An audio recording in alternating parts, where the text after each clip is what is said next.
আসসালামু আলাইকুম। আজকে দেখব আমাদের নিউজে কি থাকছে। সৌদিতে 6 মাসের উপার্জন 431 তা নিয়েও নাটক। 6 মাস 22 দিনের মাথায় সৌদি আরব থেকে দেশে ফেরা ব্রাহ্মণবাড়িয়ার রিতার সাথে যেন নাটকই ঘটল, যা তুলে ধরেছে magistrate all airport of Bangladesh.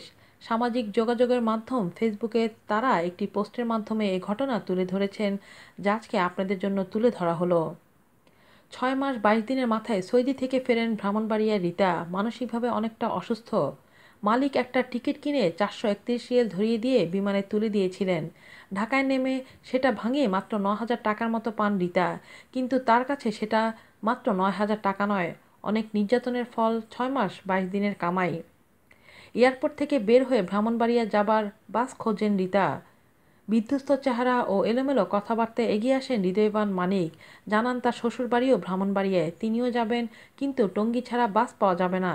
কিছুটা হেঁটে উত্তরার ভেতরের রাস্তায় রিকশায় চড়েন তারা। সাথে টাকা পয়সাটা রিতাকে কাগজে মুড়িয়ে নিতে বলেন মানিক। পথে চোর বাটপারের ভয়ে মানসিকভাবে অনেকটা অসুস্থ রিতা টাকাগুলো বের করে মানিকের হাতে দেন। পকেট থেকে একটা কাগজ বের করে মানিক যত্ন করে টাকাগুলো কাগজে মুড়িয়ে ফেরত দেন। টঙ্গীতে রিতাকে বাসে বসিয়ে দিয়ে মানিক টিকিট কাটতে নিচে যান। মানিকের আসতে দেরি দেখে রিতার সন্দেহ হয়। কাগজের মোড়া খুলে দেখেন ভেতরে টাকা নেই, কাগজের টুকরা। টাকার মোড়া পরিবর্তন করে প্রতারক মানিক কাগজের মোড়া ধরিয়ে দিয়েছেন। 6 মাস 22 দিনের কামাই একদিনে খুইয়ে দেবে। ঘুরে দাঁড়ায় রিতা, বাস থেকে নেমে পাগলের মতো খুঁজতে থাকেন, নাই। দৌড়াতে দৌড়াতে ছুটে আসেন এয়ারপোর্ট চত্বরে, কান্নাকাটি।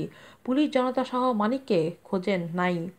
এদিকে রাতও হয়ে গেছে। আশা ছেড়ে কাঁদতে কাঁদতে ট্রেনে বাড়ি যাবার জন্য বিমানবন্দর রেল স্টেশনের দিকে এগোতে থাকেন। রাস্তা পার হতে ওভারব্রিজে উঠে দেখেন মানিক মিয়া মোবাইলে কথা বলছেন। ঝাঁপিয়ে পড়েন, উপস্থিত পাবলিক সহ মানিককে ধরে এয়ারপোর্ট এপিবিএনের হাতে তুলে দেন।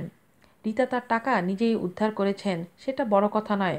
মানিককে 1 বছরের জন্য শ্বশুরবাড়িতে অর্থাৎ জেলে পাঠানোর ব্যবস্থা করেছেন, সেটাও নতুন কিছু নয়।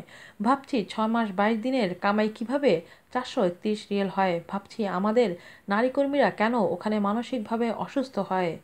আজ এ পর্যন্তই। আল্লাহ হাফেজ।